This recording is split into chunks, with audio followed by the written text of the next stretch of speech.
Hey guys, this is my first Halloween tutorial and we're just going to be creating this special effects zombie.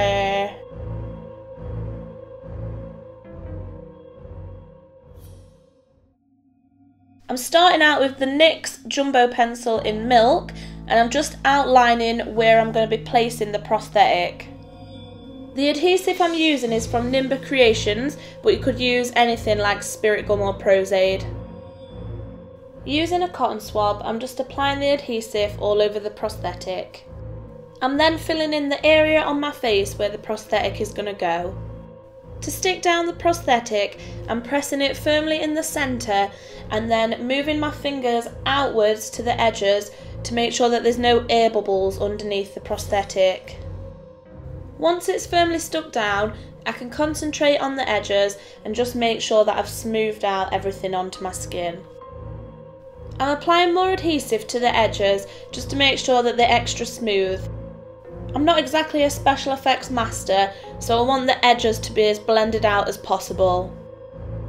I'm now using liquid latex just to blend out those edges even more. Damn girl, you need a chapstick.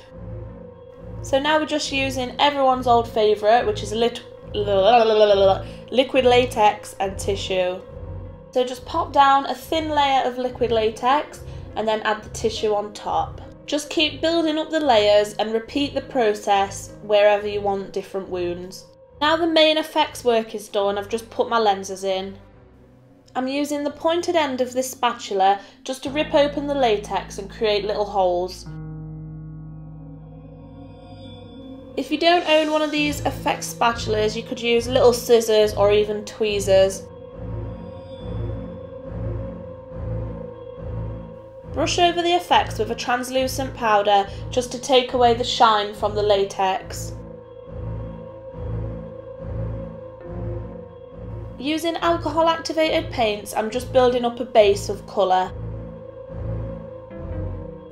Because I thought the colour was starting to look too bright, I decided to go over it with cream products.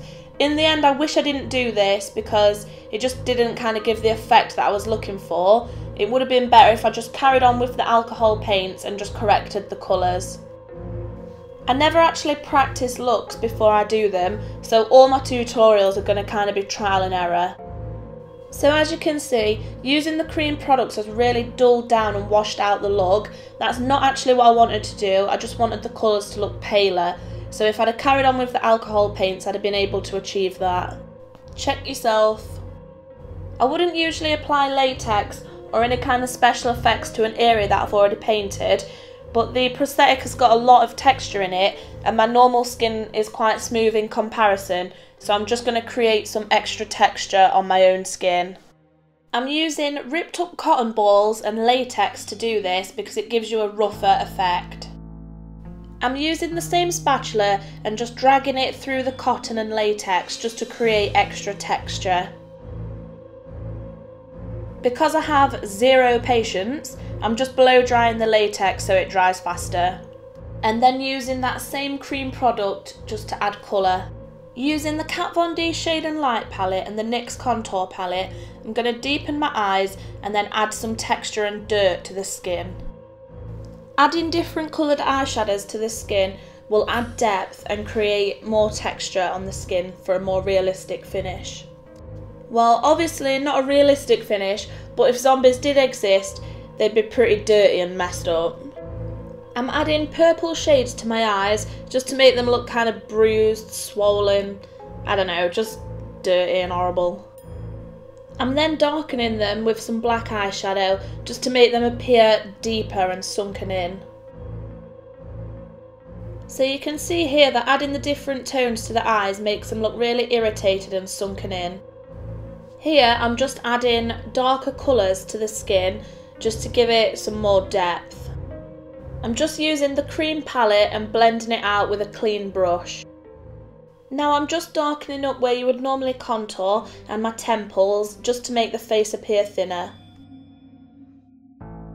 Using the red from the alcohol activated palettes, I'm just putting a blood tone in all of the wounds.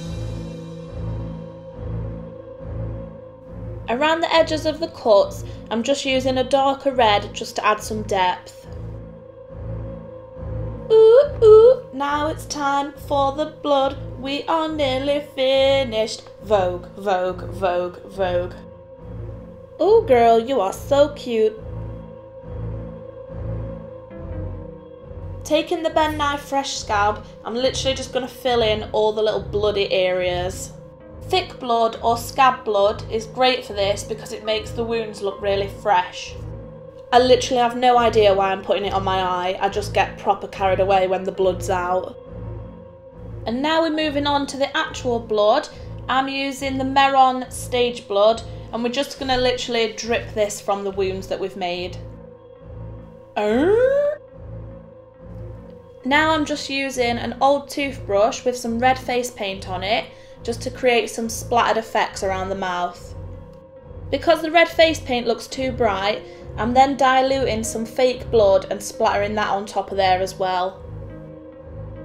And that's it for this tutorial. If you enjoyed it, please give it a thumbs up. Don't forget to subscribe to my channel. I'll be listing all the products that I've used below. Thank you so much for watching. Bye!